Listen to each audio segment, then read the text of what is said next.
Come fold laundry with me while I share my Crohn's story and how I ended up being diagnosed in 2021. In reality, I know I've had Crohn's most of my life because I've had stomach issues from little up. I had an appendectomy when I was 5 years old, and that was like an emergency thing. The doctors told my parents that if I wouldn't have been able to get in for like 30 minutes longer, there was a high chance that it could have went ahead and burst. So they caught it in time that it did not burst, but I ended up being in the hospital for like 5 days as a 5-year-old. Back then, the appendix was still viewed as just something extra that you didn't really need, without a whole lot of repercussions for removing it. Later on in my life, when I was like, I don't know, 10-ish, 11, somewhere in there, I started having really bad stomach aches, like really bad. It was so incredibly painful. I also started having other symptoms of like anemia, that type of thing. So my parents, they were amazing. They would take me to the doctor and we tried to figure out what in the world could be going on. I also struggled with depression over that time. I felt very achy, which, you know, with high inflammation, that's just what happens.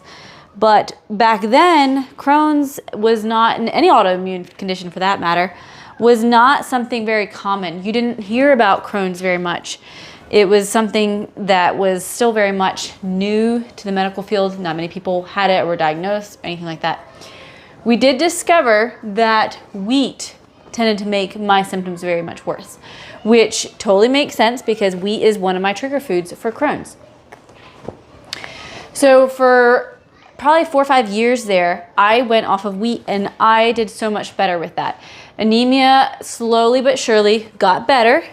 And so eventually, by the time I was like 16, 17, somewhere in there, I was able to start eating wheat again with no problems. And my iron stayed up for the most part. I just really didn't have that much trouble. So I went gleefully on with my life. There were times that I had some kind of puzzling symptoms. I would get very tired. I would still randomly have very terrible stomach aches and stomach pain. But I just thought, you know what, that's just part of life. It's just how I live my life. Fast forward then, I had my third baby. He was a few months old, and life is good, but I thought I got a stomach bug. Well, this stomach bug, I kept having diarrhea like crazy from it, and it just went on and on and on. And I was like, man, this is one sucker of a stomach bug.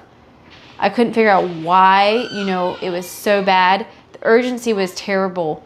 I was running to the bathroom 9-10 times a day. Couldn't figure out what in the world is going on. I heard about a supplement from a friend that she's like, you should just try this, see if this will calm things down. So I started taking that, and it did. It cut the runs to the bathroom about in half. So I'm like, yes, we're getting over this. But by that weekend then, I woke up the one morning and I could not walk. I had so much pain and tenderness in my lower belly. That was one thing that I had a random symptom throughout my teenage years, that I would get like very tender right here on my lower belly. And we never could figure out why, other than maybe it's like some kind of tendons inflamed or something. Anyways, I didn't actually feel that bad. I just had this, it was so bad it hurt to walk. Like I couldn't walk without really bad pain right there. Just like a stabbing pain.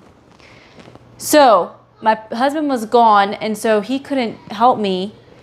And so finally I was like, you know what? I just think I need to go in and get this checked out.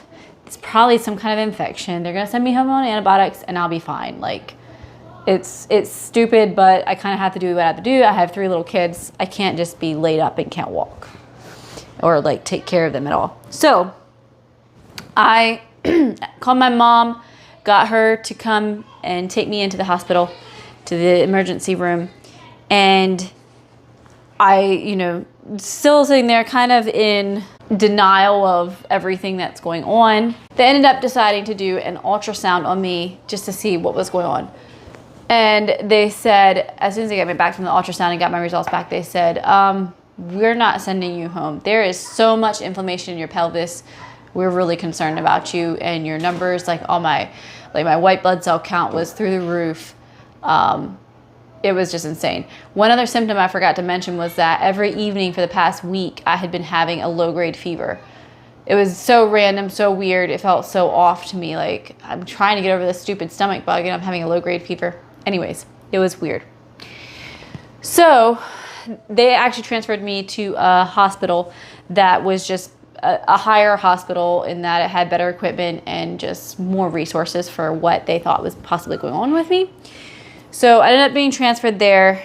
They did a CT scan there and they came back saying, we know something's up with your gut. We are suspicious that it's Crohn's or something like that, but we don't know until we do like an endoscopy and colonoscopy so we can actually see what's going on.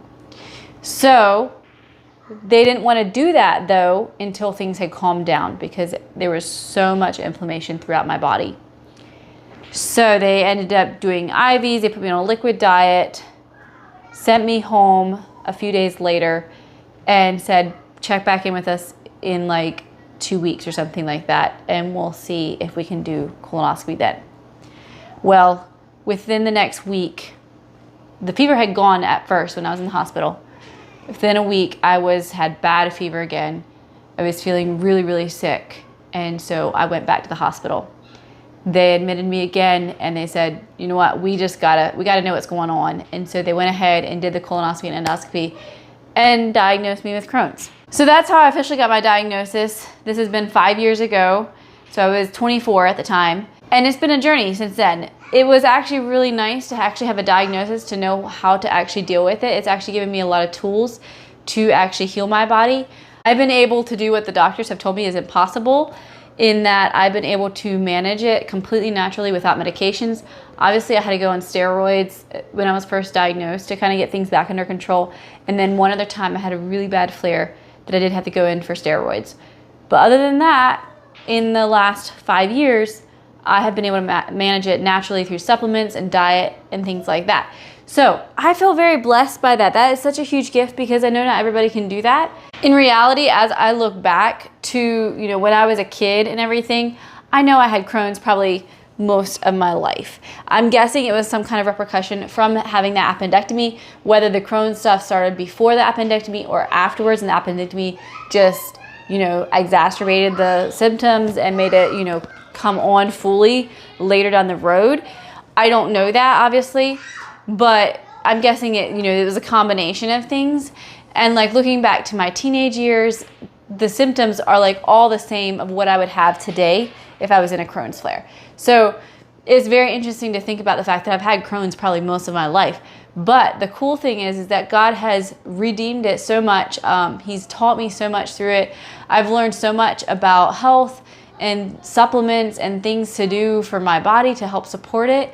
It's been a hard journey, but I believe it's really grown some really good things inside of me. And the biggest thing I love to do with that is to be able to share with others and to help anybody that I can. I remember how hard and confusing it was to hear all these different opinions about how to treat it, and also the scary statistics that are thrown at you about, having to have surgery at some point in your life, that you're going to be on medication the rest of your life, that you're just always going to be sick.